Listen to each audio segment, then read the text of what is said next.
Hi everyone, in this video I'm going to show you how to find draft post on Facebook. Well, it's very easy to do it. So let's get into our Facebook application here.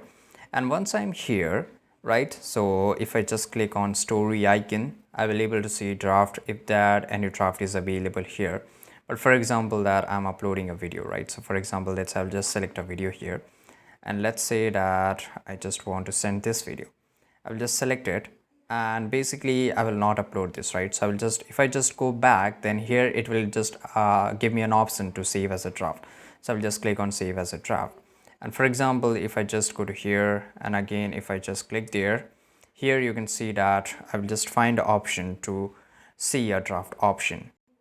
Usually, whenever you put a video to a draft, you will get a notification and make sure your notification is turned on and there your videos get saved in a draft. So if you're not able to find a draft, just go to the settings of your phone and here basically you have to search for draft and just hit the enter.